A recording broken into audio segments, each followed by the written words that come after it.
É o início de mais um podcast aqui pela Dr. Play, é o Mais Vida, nesse conceito necessário, eu posso dizer, de através da informação transformarmos vidas, salvarmos vidas, sempre lembrando, se você entrar em nóssalvamosvidas.com.br, você lá terá todos os argumentos para formular a sua denúncia e contribuir também, que isso é muito importante. No contexto do programa de hoje, sempre com edições inéditas, exclusivas, eu posso dizer que eu tenho um amigo a meu lado, o doutor Edgar Tagino, com muitos títulos, uma referência quando falamos em cirurgia geral e também em toda a parte da endoscopia. Doutor, seja muito bem-vindo, o senhor está no podcast Mais Vida pela Dr. Play.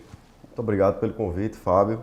É um prazer imenso estar aqui diante de você, um grande amigo e um grande profissional que já tem uma credibilidade estabelecida na comunicação paraibana. Doutor, eu fico muito grato, obviamente, e assim, retribuo também que quando pudemos, apesar do tempo, porque o doutor não para de salvar vidas, mas tenho certeza, estamos ao vivo e teremos um momento de muita informação, informações que eu costumo dizer, realmente relevantes. Doutor, as pessoas sempre costumam, vamos dizer assim, pensar ou querer saber como foi a história do senhor inicial, para o senhor enveredar por essa área tão linda, a área da medicina. Se o senhor puder sintetizar e a partir daí a gente começa a fluir pelos tópicos que foram determinados para essa entrevista. E aí, doutor? É uma pergunta que nunca ninguém me fez, nenhuma entrevista. Interessante. É interessante.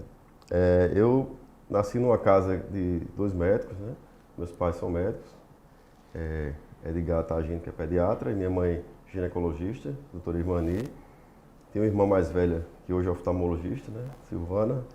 Tenho a minha irmã mais nova, que é odontóloga. Então todos enveredaram para a área da saúde, né?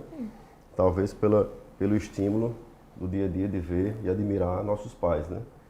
E dessa forma eu fui graduado em medicina pela nossa querida UFPB, Universidade Federal da Paraíba, a qual tenho orgulho de hoje também ser funcionário do Hospital Universitário concursado, né, da UFPB. E então, durante o curso, eu optei por fazer área cirúrgica. Dessa forma, prestei concurso de residência médica e fui residente de cirurgia geral no Hospital da Restauração, em Recife. E fiz a videolaparoscopia, um outro ano de residência no Oswaldo Cruz, no Hospital Oswaldo Cruz, que eles chamam lá o OC, né, o Hospital Oswaldo Cruz. E depois eu retornei para o Hospital da Restauração e fiz mais 2 anos de endoscopia digestiva.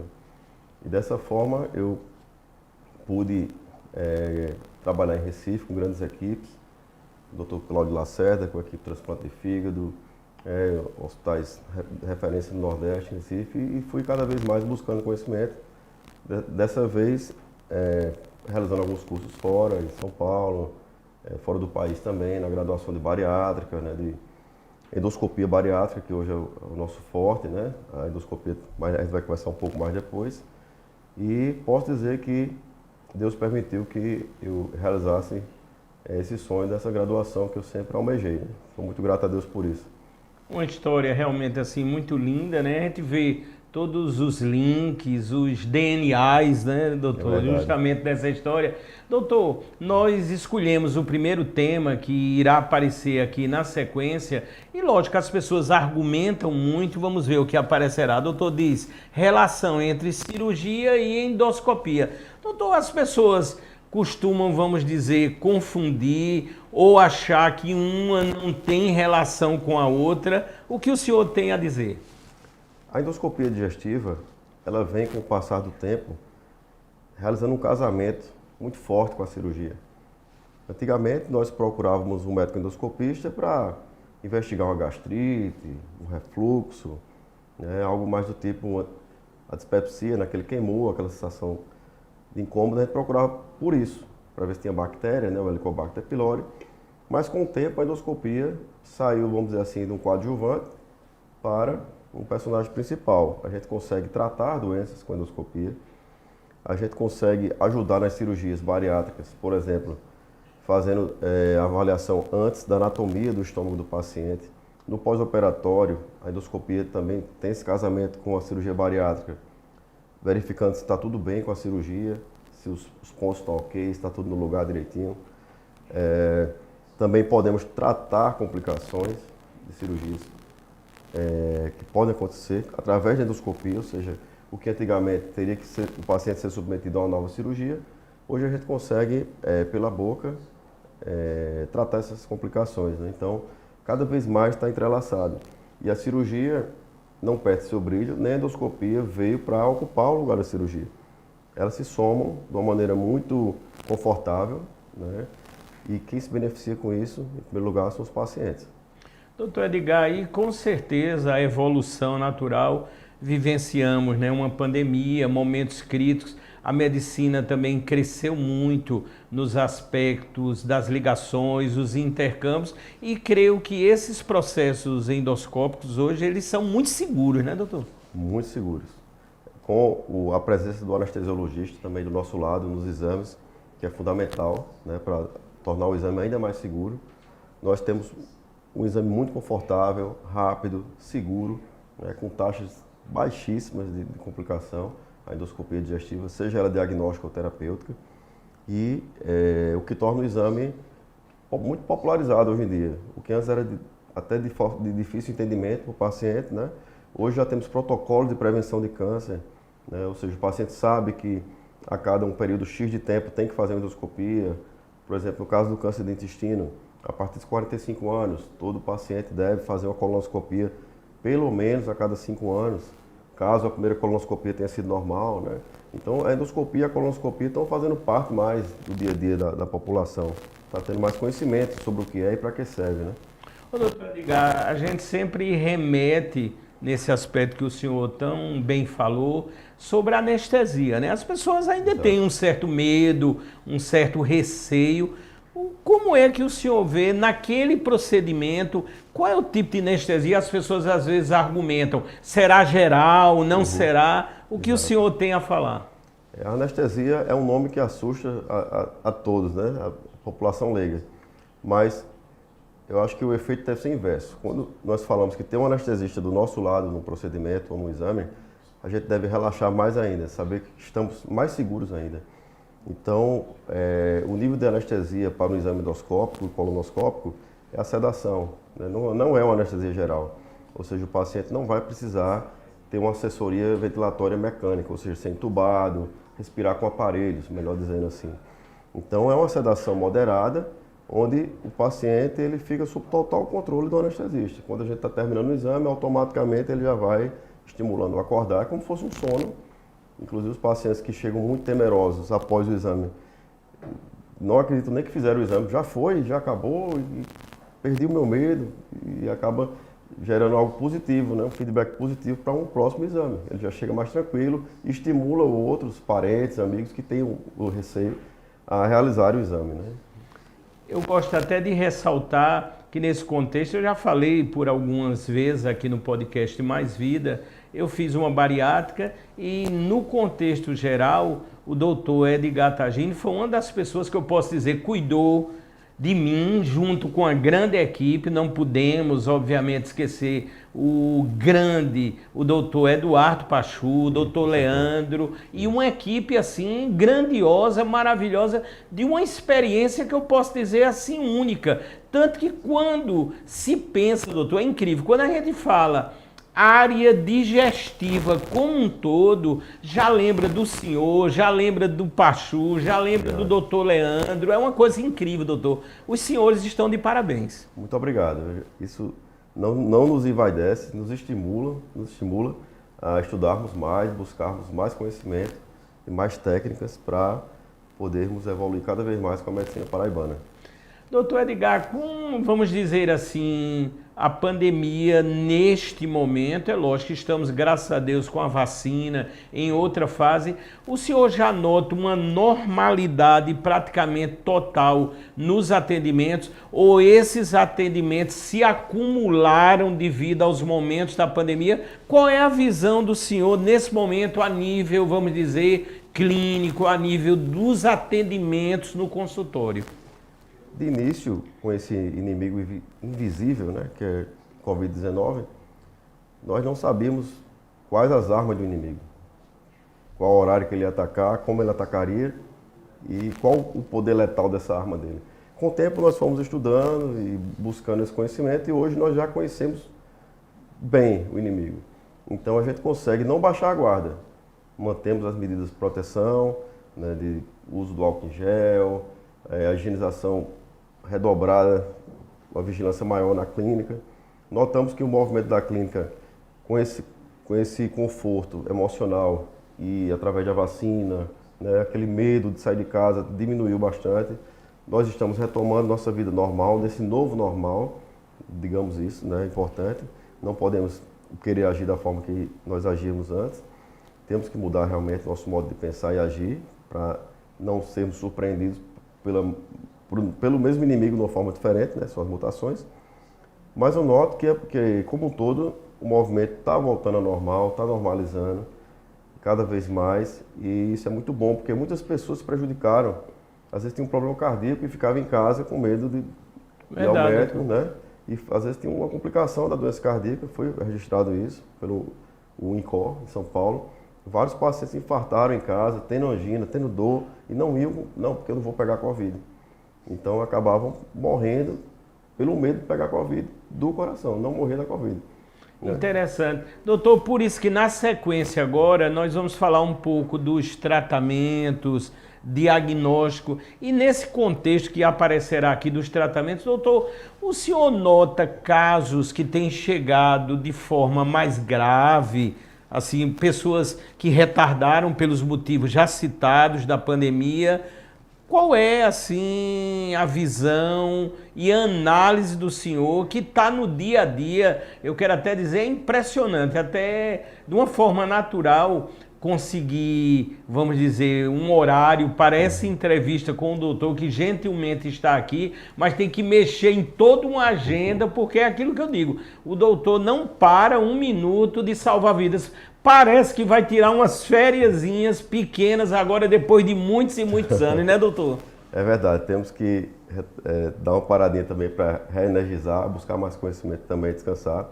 No final de ano nós vamos parar um pouquinho na clínica, mas vamos retomar em 2023 com força total, né? Sempre muito feliz no que fazemos, em salvar vidas. E eu noto o seguinte, eu vou até, claro que sem citar nomes, falar casos práticos. Eu tive alguns pacientes que durante a pandemia, apesar da gente fazer a busca ativa, da secretária ligar, seu fulano, está na época do seu exame, o senhor tinha diagnosticado um tumor, tem que voltar. Ele não voltava. Então quando passou essa fase, que eles voltaram agora no início de 2022, eu peguei um paciente que o tumor tinha triplicado o tamanho. Então a cirurgia que a gente tinha proposto antes, que era minimamente invasiva, não pôde ser mais feita. A gente teve que fazer uma cirurgia maior. Então assim, esse medo travou realmente a população. Em alguns casos, os pacientes se prejudicaram realmente. Deixaram de receber o tratamento minimamente invasivo, né? A gente poderia tratar um tumor de 1 centímetro, estava tratando um de 5 centímetros, 6 centímetros, por exemplo, né? Interessante. E muda o prognóstico bastante, né? Ou seja, são alguns casos assim que se tornaram, às vezes, corriqueiros, isso. Agora justamente pelos vários fatores e até a atenção que cada um tem que ter com a prevenção, com os exames de rotina, não é isso, doutor? Exatamente. É muito importante, não só na área da gastroenterologia, da endoscopia e da cirurgia, a gente ter noção do que fazer para nos precavermos, né, das doenças. Tanto que temos os meses, né, o mês da urologia, o mês do câncer de mama, né? Isso é muito importante para a população, porque a prevenção, nós estamos vivendo isso. A gente está vendo que prevenir, por exemplo, a Covid-19 é muito mais fácil do que tratar. É muito melhor para a gente tratar, prevenir com a vacina, com as medidas de isolamento, proteção, do que estar tratando a Covid em si, que pode vir de forma muito grave, né? e também muito onerosa para o sistema de saúde como um todo e para o próprio paciente. Então, no aparelho digestivo, quando a gente pega um paciente, às vezes, que tem um histórico de câncer, com 45 anos na família, e faz a primeira colonoscopia, e nós diagnosticamos um tumor pequeno, de milímetros, e nós conseguimos retirar durante a colonoscopia 5 milímetros, 4 milímetros, para a gente é uma felicidade muito grande. Porque a gente já imagina lá na frente como é que seria esse paciente. 2, 3, 4 anos depois, com metástase. Verdade, doutor. Né? Fazendo uma quimioterapia, ou falecido, ninguém sabe. Né? E a gente está ali naquele momento curando, né? Um paciente que seria uma bomba relógio lá na frente. Né? Então, através de um exame simples, seguro, e que se for inserido na mentalidade de rotina, de prevenção na população, nós vamos diminuir drasticamente as taxas de câncer avançado do intestino e do estômago.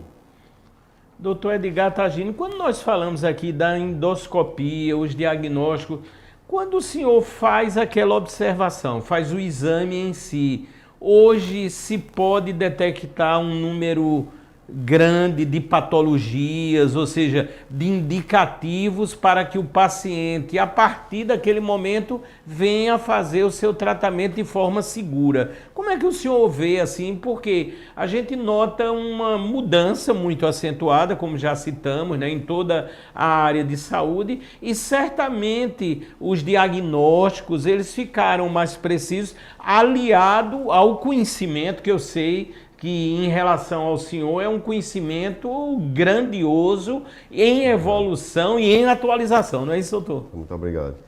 Então, a endoscopia, com a evolução da tecnologia dos aparelhos, né, a qualidade da imagem, quantidade de pixels na imagem, as empresas que trabalham com equipamentos fotográficos de filmagem no mundo inteiro evoluíram muito e olharam para o ramo da endoscopia como uma grande oportunidade deles crescerem também. Então, grandes empresas multinacionais e empresas, principalmente do Japão, desenvolveram tecnologias que a gente consegue diagnosticar doenças que antigamente eram doenças mais raras e hoje estão mais frequentes. Não é que elas estão mais frequentes, elas estão sendo mais diagnosticadas. A qualidade da imagem, nós conseguimos pegar o câncer precoce do esôfago, câncer precoce do estômago, do duodeno, do intestino. Doenças que antes a gente não identificava, por exemplo, com a ecoendoscopia, nós conseguimos estudar melhor até o pâncreas pela endoscopia, né, fazendo ultrassom endoscópico. Então, tudo isso vem a somar, mais uma vez, na prevenção e no tratamento precoce das doenças do aparelho digestivo. Né? Então, no dia a dia eu noto isso, que com a qualidade da imagem, dos aparelhos e do exame em si, associado, claro, ao estudo, né? Como Einstein falava, né? Quem não sabe o que procura, quando encontra, não sabe o que encontrou. Verdade, então, doutor. A gente tem que ter também o estudo associado ao aparelho bom. Então a gente vai conseguir identificar precocemente várias doenças do aparelho digestivo. Doutor Edgar, já que falamos de tecnologia, na sequência agora, vamos aprofundar um pouco mais. É lógico que tem se falado e tem se usado cada vez mais a inteligência artificial. Nós observamos, creio, por exemplo, quando o senhor faz um diagnóstico e prescreve os exames, que se vai para um laboratório, muitas vezes ali eles já estão usando a inteligência artificial. Portanto, exatamente, eu creio que isso está e vai agregar cada vez mais as ações da saúde e também, vamos dizer, no diagnóstico preciso, o tratamento correto, o tempo mais breve de recuperação. O senhor já está vendo isso na prática? Sim, com certeza. Eu tive a oportunidade em São Paulo de ter contato com um aparelho de colonoscopia, que ele tinha um módulo de inteligência artificial que ele alertava, assim como um sensor de aproximação de carro, um bip. Interessante. Quando chegava próximo de algum pólipo, ele avisava. Então, às vezes um pólipo escondido, mas num lugar mais difícil de visualização para os olhos humanos, ele já começava o bipzinho, dizendo que estava chegando perto de um pólipo, por exemplo. Né? Então, a máquina vem aí também já a tecnologia, a inteligência artificial vem ajudando a inteligência humana nesse foco, né, de diagnóstico e tratamento, né, das doenças do aparelho digestivo. Aí, doutor Edgar, nós, nesse assunto ainda, tecnologia, nós estamos alinhados com o mundo, vamos dizer assim, com os países mais avançados. Eu sei que tudo hoje é praticamente globalizado, né? A internet nos traz esse benefício, mas como o senhor vê, eu sei que a visão do senhor é internacional, como o senhor vê o tratamento, vamos supor, nos Estados Unidos, se fôssemos comparar com o Brasil ou outros países? O acesso à informação no ambiente médico, de especialização e graduação, está cada vez mais facilitado, realmente, pelas reuniões científicas online que nós fazemos, às vezes com palestrantes da Itália, Estados Unidos. E eu noto que o acesso à informação, sim, nós conseguimos com maior facilidade, mas pôr em prática o que a gente adquire realmente é mais difícil, né? Pelo meio de tecnologia também, que chega mais lentamente ao nosso país. Mas em termos de formação médica no Brasil e especificamente na Paraíba, nós temos grandes médicos. Grandes médicos. Grandes médicos com formações muito completas que não deixam a desejar nenhum médico do mundo inteiro. Isso eu digo com muita tranquilidade, de certeza. E eu noto isso, doutor, eu constato nessas várias entrevistas, né, que tenho feito, que a qualidade dos médicos e profissionais da área de saúde aqui da Paraíba é uma coisa de impressionar. E outra coisa, o senhor falou da formação na Universidade Federal. A Universidade Federal da Paraíba é um celeiro, como eu digo, é um templo do conhecimento, né, doutor? É verdade. Temos grandes nomes que passaram pela nossa querida UFPB, né, o qual eu tenho muito orgulho de dizer que fui filho da UFPB. E é isso aí. Realmente tem muitos médicos que foram filhos da UFPB, saíram em busca do conhecimento, até fora do país, voltaram para a terra e conseguem nos agraciar com o conhecimento, né? Tratando da nossa população. Doutor, para encerrarmos o tema tecnologia, lógico, tivemos a pandemia, praticamente 2 anos, e as pessoas falam muito, sempre chegam a pergunta até a minha pessoa: Fábio, quando é que vai vir o robô cirúrgico, o Da Vinci ou outro, né? Porque a patente se quebrou aí, isso vem a facilitar. Qual é a visão do senhor? Eu sei que às vezes tem algumas informações que não podem ser citadas, mas pela experiência, nesse novo ano que se aproxima, 2023, teremos um robô aqui na Paraíba, doutor? A expectativa é muito grande. Vários profissionais da área do aparelho digestivo, da cirurgia do aparelho digestivo, já estão habilitados ao manuseio do robô da forma correta, né? Dentre eles, meus 2 sócios, né? O Dr. Eduardo Pachu e o Dr. Leandro. Leandro recentemente voltou dos Estados Unidos com a formação em robótica também, dentre outros colegas também, aqui na Paraíba. Então acho que chegou o momento da Paraíba, sim. Há uma certa especulação da gente, em 2023, vivenciar isso na prática, né? Na Paraíba, do robô chegar até aqui, a Paraíba. E quem sabe, né, doutor, com a Mega Sena agora do final do ano acumulada em 450 milhões, o senhor já compra logo um robô e coloca na clínica nova, se Deus quiser, né, doutor? Vamos pensar positivamente, né? Se Deus quiser. Vamos ver aqui na sequência agora. Nós sabemos, doutor, isso faz parte da vida, as chamadas complicações cirúrgicas, né? Esse é o tema. A endoscopia nas complicações cirúrgicas. Isso é recorrente e qual seria o grande benefício? Ou seja, houve uma complicação, repito, faz parte do procedimento, há um grau sempre de risco em qualquer cirurgia, em qualquer procedimento, aonde a endoscopia iria atuar aí de uma forma muito salutar, doutor? As complicações cirúrgicas, elas não são previsíveis, são evitáveis através de uma boa formação do profissional, bom material, um bom local, um bom hospital. Tudo isso vai diminuindo a estatística da complicação, mas nunca vamos zerar, né? Até brinco, até a retirada de um sinal de pele pode um ponto abrir, pode infectar. E da mesma forma nas cirurgias do aparelho digestivo. O que ocorre é que hoje em dia, através da endoscopia, desse casamento com a cirurgia, nós conseguimos tratar várias complicações que anteriormente o paciente seria submetido a uma cirurgia mais agressiva ainda. Você imagina um paciente que tirou um tumor de estômago, mudou toda a anatomia interna e um grampo soltou, um sangramento, ou formou uma fístula, ele teria que ser reaberto. Uma área que já foi mexida, né? Então sangra mais tempo cirúrgico. E hoje a gente pela boca consegue chegar lá e resolver, né?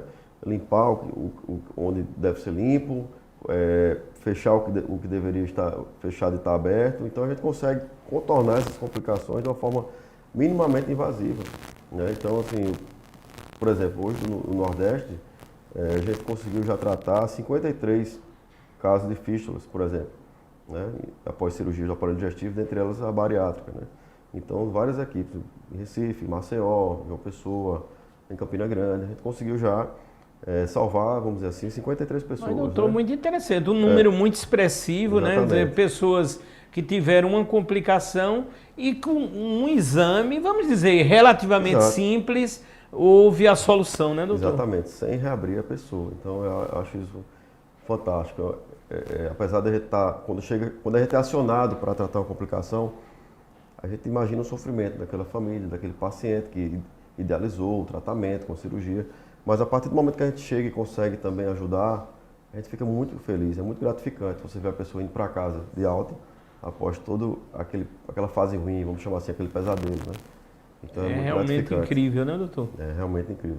Doutor, eu conheço a estrutura que o senhor tem lá na clínica, né, nas clínicas, nos locais que atende e, obviamente, certamente aí no final da nossa entrevista estão por vir várias novidades, né? Lógico, as que o senhor puder citar, o senhor vai citar ao final, os locais de atendimento. Agora, doutor, aquele ambiente, lógico, com toda a segurança propício para o exame, ele ali seria um ambiente já quase que cirúrgico, a nível de equipamentos. Vamos pensar em um caso de emergência, né, que pode ocorrer, obviamente. Ali o paciente está seguro para qualquer procedimento, né, doutor? Os procedimentos endoscópicos como um todo, uma clínica que realiza endoscopia avançada tem que estar preparada. Existe um rigor, uma fiscalização pela Anvisa a respeito do que você se propõe a fazer. O que é que você vai fazer na sua clínica? É só endoscopia diagnóstica de gastrite, esofagite? Tudo bem, os critérios são esses. Você vai retirar pólipos, você vai fazer algum procedimento a mais? Os critérios são outros e devem ser respeitados. Então nós trabalhamos com toda a segurança, toda a parte anestesiológica, o anestesista em sala, materiais adequados para qualquer intercorrência, desfibrilador, no caso da arritmia, né? Toda clínica tem que ter também um vínculo com algum serviço de emergência hospitalar, uma ambulância para chegar lá e, caso ocorra alguma coisa, socorrer a tempo o paciente.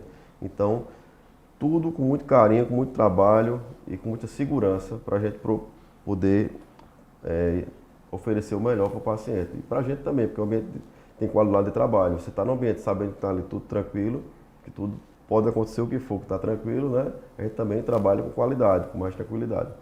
Eu conheço assim muito a equipe, os procedimentos, a segurança que a clínica, os doutores exercem, toda a rigidez seguida nos protocolos. Doutor, e nessa sequência, nós vamos para um próximo tópico aqui. Quando a gente vai pesquisar na internet, aparece muito essas duas palavras, endoscopia alta e baixa. Doutor, qual seria propriamente a diferença, lógico, e em que momento se usa uma ou a outra? A endoscopia digestiva alta é aquela realizada pela boca e o endoscopista vai estudar o esôfago, o estômago e o início do intestino delgado, que chama-se duodeno. Vai até aí, endoscopia alta. A endoscopia digestiva baixa é também chamada de colonoscopia. São sinônimos. O aparelho é outro, diferente, né? É um aparelho que é um pouquinho mais grosso, mais longo do que o endoscópio da endoscopia digestiva alta. E a gente consegue, com a colonoscopia ou endoscopia digestiva baixa, estudar bem a região do reto, do intestino grosso como um todo, sigmoide, descendente, transverso, ascendente, seco, e um pouquinho também do delgado, da região chamada íleo. Mas aí a gente pode perguntar, e aí, você estudou uma parte de cima até o duodeno e embaixo foi até o ilho. E o meio, popularmente falando, e as tripas, né, no meio? Verdade. Como é que vai estudar? Lógico. Existem também métodos endoscópicos. Existe a cápsula endoscópica, que nós também realizamos aqui em João Pessoa, que seria a pessoa ingerir uma cápsula no formato de comprimido, uma câmera, e ela vai fazendo fotos de todo o trato digestivo, e o médico depois vai para um computador através do software e consegue ver as imagens e diagnosticar doenças nessa parte que não foi avaliada pela endoscopia alta nem baixa. Assim também existe a enteroscopia, que é outro método endoscópico que a gente também ainda não tem na Paraíba, mas temos aqui no estado vizinho, Pernambuco, que seria também um endoscópio maior ainda do que o colonoscópio, e a gente consegue estudar por dentro o intestino delgado. Interessante, Dessa forma, né, doutor? fica tudo estudado direitinho. Ô, doutor, o senhor falou nessa cápsula. Aí, no caso, lógico, para o respectivo procedimento, o senhor já utiliza dela aqui? Sim, já Mas, sim. doutor, como é interessante. Pois é, acho que a gente não tinha conversado sobre isso. Foi, achei muito. Agora, doutor, vem a outra pergunta. Eu sei que o nosso público é muito diverso. Os planos de saúde já cobririam um procedimento como esse da cápsula? Sim, a maioria sim. A maioria sim, Um né? ou outro não. Mas, Porque sim, aí é uma tecnologia muito interessante em prol da saúde e do bem-estar, né, doutor? demais. Eu acho fantástico a tecnologia da cápsula. Achei As muito imagens interessante. são muito boas as imagens. Muito bom. Exato. Quer dizer, aí vem toda a precisão, né, Exatamente. nos diagnósticos, Exato. ou E seja, vai nos nortear, dá uma né? segurança muito grande até para o próprio paciente, né, doutor? Exato. A cápsula vai nortear. A lesão está a tantos centímetros, né, de tal lugar, para o cirurgião já saber que precisa abordar mais para lá ou mais para cá. Vai nortear isso aí para a gente. Na nossa clínica a gente tem uma sócia que realiza a cápsula endoscópica, a doutora Camila. Doutora Camila. Exato. Vocês estão aqui ao vivo, é o podcast Mais Vida pela Dr. Play. Eu posso dizer aqui uma entrevista com o magnífico, sensacional Dr. Edgar Tagino. Doutor, vamos falar agora de um tema máximo, né, que é a ânsia de muitas pessoas. Eu me enquadro também, né, como disse, já tive esse procedimento através da equipe do Dr. Edgar, que são os procedimentos bariátricos ligados à endoscopia. Eu sei, já falamos um pouquinho, por exemplo, a chamada ou ficou conhecida dentro da bariátrica, a endoscopia, a cirurgia, né, pela boca ou sem cortes. Como é que anda essa evolução? As pessoas têm buscado, doutor? Qual o estágio atual? A obesidade, doença crônica, incurável, controlável. Então, é uma pandemia. A obesidade é uma pandemia. De acordo com o índice de massa corpórea, nós temos determinados tipos de tratamento. Índices de massa corpórea um pouco menores, nós temos, por exemplo, o balão intragástrico. O balão, a gente por endoscopia coloca então esse balão no estômago, ele vai ocupar um espaço quase que um pouco mais da metade do estômago, dando saciedade ao paciente. Com isso, o paciente consegue raciocinar melhor, ter uma reeducação alimentar e a consequente perda de peso. É um dos métodos que a gente faz também por endoscopia. Outro método também para perda de peso, a própria bariátrica endoscópica, o bariátrica pela boca. O nome técnico é gastroplastia endoscópica, que a gente consegue, através do endoscópio, conectar, vamos dizer assim, uma máquina de costura na ponta do aparelho, que vai dando pontos dentro do estômago, reduzindo o tamanho e promovendo a perda de peso também. Essa técnica nós fomos pioneiros em 2017. Me lembro, doutor, Paraíba, me lembro, né? Sim. E de lá para cá a gente vê que houve realmente grandes resultados, grandes benefícios a alguns pacientes, inclusive alguns pacientes que a gente classificava como super obesos, que tinham um risco cirúrgico muito alto. Naquele momento nós realizamos essa técnica, eles emagreceram um pouco e a gente foi como um trampolim para a bariátrica clássica, vamos dizer assim. Diminuiu o risco anestésico, o risco cirúrgico através desse procedimento, para depois fazer a bariátrica laparoscópica, né? Mas aí você pode pensar o seguinte, você fez a bariátrica e você teve uma perda de peso interessante, mas depois você voltou a engordar um pouco. Pode acontecer. Então, aí a endoscopia também vem como uma ferramenta importantíssima. Tanto para a gente sentir, anualmente, o paciente que fez bariátrica, fazendo endoscopia, a gente consegue prever se está indo tudo bem ou não. Se o estômago está dilatando, se não está, se a anastomose que a gente fez na cirurgia dilatou ou não.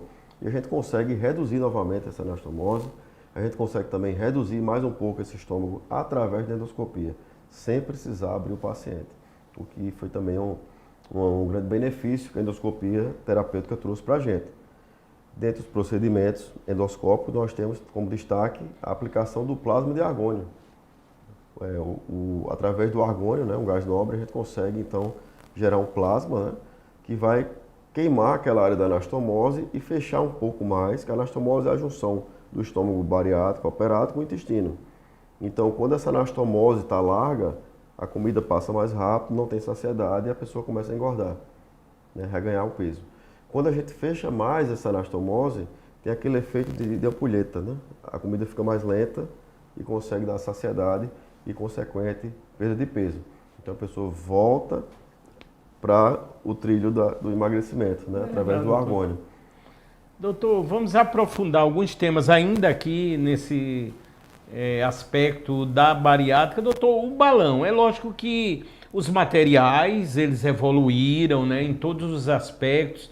Parece-me que hoje, quando se coloca o balão, se passa um tempo maior, né, com toda a segurança. Houve essa mudança também em relação ao tempo, que deve estar ligado com a eficácia também, não é, doutor?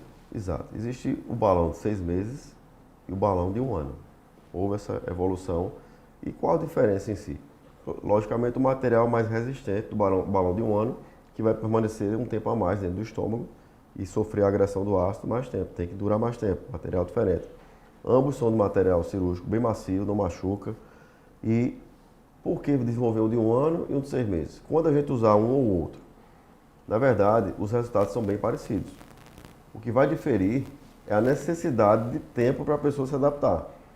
Se você tem um paciente um pouco mais ansioso, que você nota que para ele 6 meses ele não vai conseguir inserir uma reeducação alimentar satisfatória na vida dele, a gente oferece o de 1 ano, que juntamente com a equipe multidisciplinar, com o psicólogo e com o nutricionista, a gente vai chegar perto desse paciente e fazer com que através de 1 ano ele consiga então ter a reeducação alimentar que a gente espera. Então 6 meses e 1 ano é basicamente isso. Pela conversa, na consulta, na anamnese, a gente sentir o paciente, qual que tem um perfil de 6 meses, qual que tem um de 1 ano.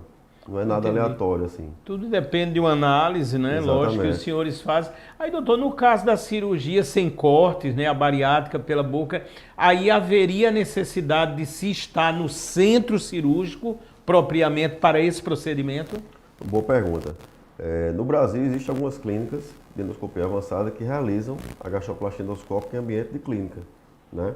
Aqui em João Pessoa, nós realizamos em ambiente hospitalar, mas não chega a um dia de internação. Né? Nós fazemos a cirurgia à tarde, na manhã seguinte o paciente já está em casa. Então, menos de 24 horas já está em casa. Isso vai muito de médico para médico. Nós optamos dessa forma, que eu acho que é mais confortável para o paciente estar em ambiente hospitalar. Para recuperação anestésica, para analgesia, né? Você tirar a dor no pós-operatório, o paciente está no soro, é mais fácil administrar a medicação. Eu acho que mais, vamos dizer assim, no meu ponto de vista particular, é mais seguro, eu acho. Mais seguro. Mais confortável e mais seguro o ambiente hospitalar. Ô, doutor, falamos muito, né? Vamos citar um tópico também na cirurgia bariátrica metabólica, né? Ou seja, ela tem como cessar ou você passar a administrar algumas patologias, como a diabetes. No caso dessa cirurgia sem cortes pela boca, ela também iria ou poderia agir de forma metabólica? De forma bem menos do que o bypass, por exemplo. Né? Porque a gente não vai mexer no intestino. A gente mexe só no estômago. Vai reduzir peso, consequentemente vai melhorar as taxas. Mas a gente não vai esperar um efeito metabólico ao ponto de ser, por exemplo, um bypass, que é um pouco mais invasivo, né? O bypass pode chegar a taxas de cura altíssimas, de hipertensão. Na prática, com 30 dias de bypass, a gente vê pacientes parando de tomar medicação para pressão, por exemplo.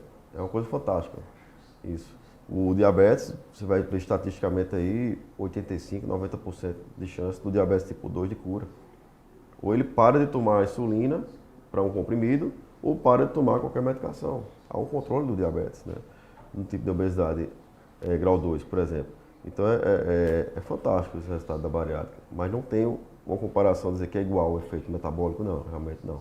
Entendi. Eu me enquadro, né? Eu sou testemunha aqui, ocular, que no caso da minha bariátrica, há cerca de 4 anos e meio, vamos dizer, o maior fator predominante era a diabetes do tipo 2 descontrolada, teve ponto de estar 300, 400 nas medições, e hoje eu tenho essas taxas entre 80 e 90, tenho elas as consideradas normais, e eu posso assim dizer graças primeiramente a Deus e a equipe que esteve a meu lado sempre, como o doutor Edgar, o doutor Eduardo Pachu, o doutor Leandro Nóbrega, ou seja, e várias outras pessoas, porque a equipe tem crescido, envolve nutricionistas, é uma equipe, na verdade, multidisciplinar, não é isso, doutor? Exatamente. A obesidade é uma doença multifatorial. Para tratar algo multifatorial, a gente tem que ter uma equipe multidisciplinar. Não adianta chegar só ao cirurgião e achar que diminuindo o tamanho do estômago vai resolver os problemas daquele paciente. Tem que ter, aquela mudança vai mexer no emocional dele.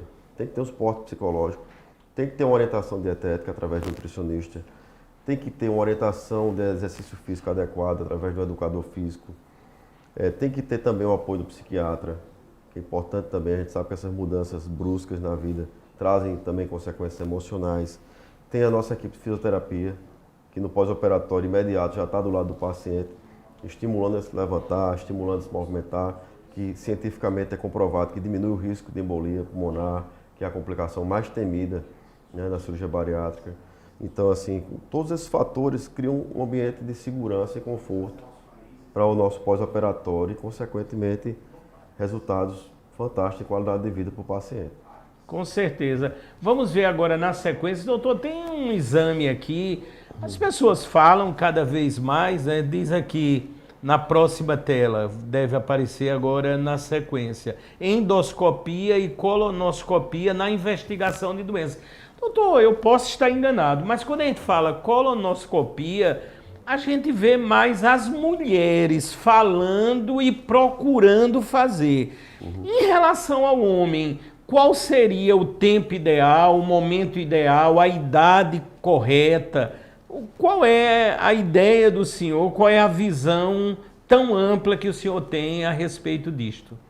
As mulheres sempre se cuidando mais que os homens, né? Então, Verdade. naturalmente, a gente vê que as mulheres procuram mais, rotineiramente, seus ginecologistas, né? A gente vê isso na prática, no dia a dia. E os homens são mais relutantes a procurar o médico. Muitas vezes eu pego a esposa levando o esposo para convencê-la a fazer o exame. Então, homens e mulheres, a partir de 45 anos, não tem influência se homem ou mulher. Era para ser naturalmente os dois, apesar das mulheres procurarem mais. A partir dos 45 anos, devem fazer a prevenção do câncer de intestino através da colonoscopia. Após esse primeiro exame, nós vamos dizer de quanto em quanto tempo vai ser a próxima, que pode ser até de 5 em 5 anos. Depende de alguns fatores. Se a família tem história de câncer, se a gente achou algum pólipo, se a gente retirou algum pólipo. Dependendo da biópsia desse pólipo, a gente vai dizer, vem daqui a 2 anos, 3 anos, ou então de ano em ano, precisa fazer de ano em ano. A gente achou vários pólipos, sua família tem história de câncer, ou a gente achou uma doença inflamatória intestinal, que precisa ser mais vigiada de perto. Então, a colonoscopia a partir dos 45 anos. 45. Doutor, por que é que se habituou, no caso da colonoscopia, de as pessoas dizerem é um exame mais complexo e algumas pessoas me relatam, eu estou com medo desse exame, realmente é mais delicado ou demanda um cuidado maior, é isso, doutor? A gente escuta muito isso. Eu tenho medo da colonoscopia. Quando a gente vai conversar com o paciente, o que é que a gente descobre? Que ele não tem medo do exame. Ele não gosta do preparo. Entendi. Da preparação para o exame. Que a pessoa vai causar a limpeza do intestino, né, através da ingesta de um chá, que vai causar uma consequente diarreia para limpar o intestino.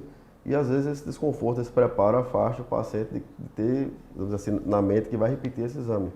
Ao pensar nesse processo de preparação.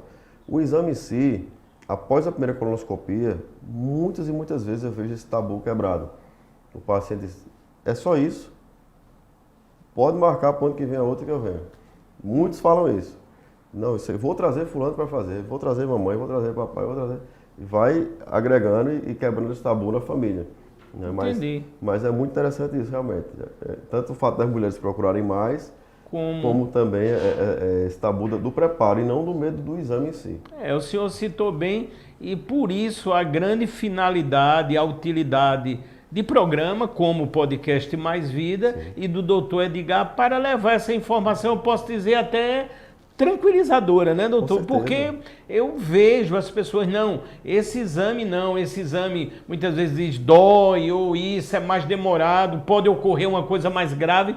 Eu acho que isso foi muito fruto também da desinformação, talvez, né, doutor? Com certeza. O exame é um pouquinho mais demorado, realmente, porque o trajeto é mais longo para ser estudado, realmente. Mas quando realizado, eu sempre frisando bem, uma clínica adequada, com um profissional especialista, né, um endoscopista com formação completa, o exame vai fluir de uma forma tal qual a endoscopia digestiva alta. Vai ser muito tranquilo, eu tenho certeza disso. E geralmente o tempo, doutor, desse exame, esse é feito naturalmente lá na clínica, Sim, como sim. na clínica do senhor, o tempo médio. Uma endoscopia digestiva alta, vamos colocar em torno de 5 minutos, 5 a 10 minutos. E a colonoscopia de 10 a 15 minutos, dependendo Ou de caso seja, em caso. Se o paciente muito é rápido, mais né, gordinho, doutor? mais magrinho, depende. Mas em torno de 10 minutos uma colonoscopia. Ô, doutor, esses preparos, né, como o senhor citou agora, há uma evolução, né, normal. O senhor acha que vai ter algum momento que não vai precisar de um preparo desse tipo, ou sempre vai precisar, ou haverão outros métodos? Porque quando a gente analisa os exames clínicos mesmo, né, quando vai se fazer exame de sangue, exame de fezes, a gente nota como já mudou, né, como tem mudado. Até o tempo, muitas vezes a gente nota assim, tem que ficar em jejum tantas horas. Para alguns casos, até esse tempo tem mudado, né? Portanto, a gente vê uma evolução. O senhor tem visto isso também nos aspectos aqui? Os preparos intestinais para a colonoscopia têm evoluído bastante. Todo congresso que a gente vai sempre tem uma novidade, uma medicação com menos efeito colateral de náusea, de vômito, outros que precisam de volumes menores, né? Então, assim, vai sempre precisar realmente de alguma preparação. A gente tem essa expectativa de que seja a menor quantidade de líquido possível que precisa ser tomada e aquela medicação que gere menos efeitos colaterais, para que o preparo seja tranquilo. Mas eu acho que não tem como a gente pensar numa colonoscopia sem a preparação adequada. É muito importante. É o que eu digo para o paciente.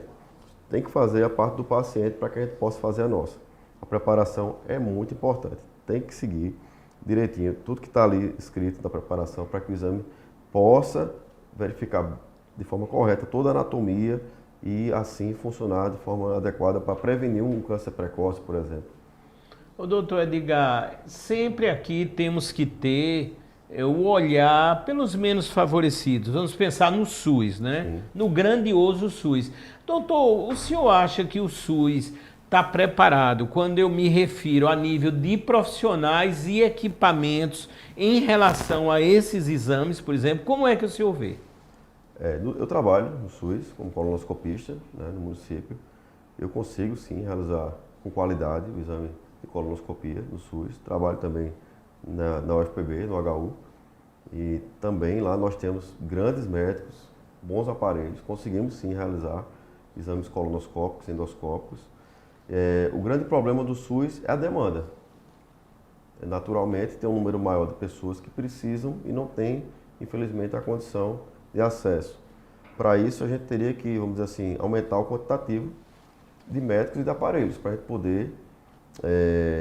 poder resolver essa demanda. Esse fluxo, médicos né, bons temos, aparelhos bons temos também. O que falta é aumentar esses dois itens. Lógico. Porque aí naturalmente a gente vai conseguir salvar muitas vidas, realmente. Ou seja, quando o paciente chega finalmente para o exame a título do SUS, ele vai ter toda a qualidade, todo o atendimento necessário para o diagnóstico preciso, né, doutor? Acho que isso é importante de citarmos. Sabemos, lógico, que para resolver ou minimizar o problema depende de vários fatores, né? Entra a parte política, a parte administrativa, a parte funcional, a parte pessoal, mas eu creio que podemos até pensar positivamente, né, doutor? Com certeza, sim. A qualidade dos endoscopistas da Paraíba, com certeza. Equipamentos e médicos do SUS da Paraíba. Na área de endoscopia e colonoscopia, temos grandes profissionais. Doutor Edgar Tagini, estamos chegando quase ao final do podcast e nessa última tela, é lógico, já falamos muito aqui sobre o futuro, sobre os procedimentos. Diz aí, o futuro da endoscopia no Brasil e no mundo. Sei que o senhor já citou, ressaltamos em algum aspecto. Eu queria apenas agora, doutor, de forma bem tranquila, uma análise mais ampla em relação mais propriamente ao trabalho do senhor e da equipe, as novidades que estão por vir, o que o senhor achar possível e necessário de dizer nesse momento. A tecnologia não para. Nós estamos em busca constante de novas técnicas e mais conhecimento. Citei há pouco que um dos nossos sócios, né, Dr. Leandro, chegou faz uma semana, 10 dias, dos Estados Unidos, estava em formação mais profunda na robótica, né? Eduardo Pachu também já tinha feito esse curso anteriormente.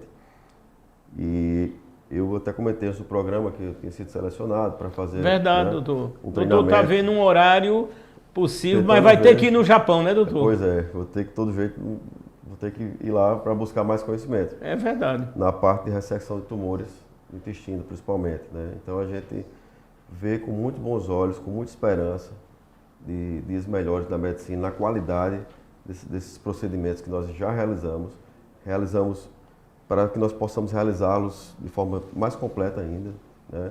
De forma mais segura ainda e abrangendo um número maior de lesões que no momento nós não temos no Brasil alguns aparelhos, mas em busca desses aparelhos para cá, para que nós possamos realizar essas cirurgias mais modernas e mais complexas, vamos dizer assim. Doutor, aí a nível, o senhor pode ficar muito à vontade de redes sociais, atendimentos, os locais que encontra o senhor e, obviamente, essa equipe que eu posso dizer magnífica. Se tem alguma novidade que o senhor projeta e queira dizer em relação ao próximo ano, fica à vontade, doutor. O nosso novo projeto para 2023 seria a nossa mudança para a marca Gastro Premium. Gastro Premium, né, doutor? Exato. A nossa equipe agora chama-se Gastro Premium. Quem quiser nos procurar nas redes sociais e nos meios de comunicação, então é só procurar pela Gastro Premium. E como eu falei também no SUS, eu também sou concursado da UFPB e do município. E uma marca, doutor, até o nome, né, imponente, um nome forte, aí reunindo uma equipe de excelência, né, como o senhor e todas as pessoas que já citamos, quer dizer, uma amplitude ainda bem maior para salvar vidas, para um melhor atendimento, aprimoramento, ou seja, está tudo desse contexto de um novo ano e grandes novidades, né, doutor? Isso, estamos procurando agregar mais profissionais com a formação adequada, que hoje na medicina, infelizmente, tem isso também, a facilidade de cursos mais rápidos, express, para se obter algum título de alguma forma, né? E a gente que fez um caminho um pouco mais longo e mais sólido, não olha com bons olhos para essa formação mais rápida. Então a gente tem que ter cuidado com isso também, ao escolher o especialista em qualquer área da medicina, escolher o verdadeiro especialista.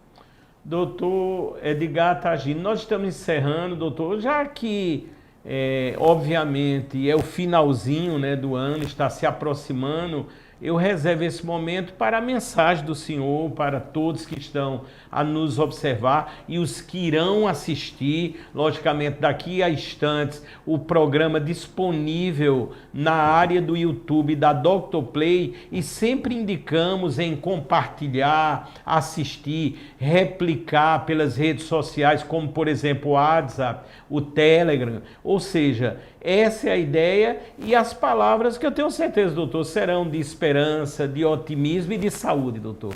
Com certeza. O que eu posso desejar para toda a população paraibana, para você, Fábio. Obrigado. É que venha um ano maravilhoso, com muita saúde, com muita paz, com muito sucesso para você também. E que, a todos nós que estão nos assistindo, que sempre qualquer coisa que precisarem, procure um médico. Não fique em casa, às vezes, sofrendo com aquela dor. Vou procurar, vou e não vai nunca. Tome coragem, busque ajuda. Nós estamos aqui, nós que eu digo os médicos, estamos aqui para ajudar. Então, que nosso Senhor Jesus Cristo possa nos abençoar nesse ano. E nossa cidade, nosso estado, nosso país, nosso mundo, com muita paz e alegria para todas as famílias. Doutor Edgar Tagino, muito obrigado. Todo sentimento também aqui é recíproco e eu estendo a toda a grande equipe aqui da Dr. Play e volto a dizer, foi uma honra, foi um privilégio ter o senhor aqui nessa entrevista sensacional que não tenho dúvida, estamos e vamos e iremos salvar muitas vidas. E dessa forma estamos encerrando e agradecendo. Foi mais um podcast, mais vida aqui pela Dr. Play. Continuem assistindo as edições, repito, compartilhem e ajudem a salvar mais e mais vidas. Muito obrigado e fiquem todos com Deus.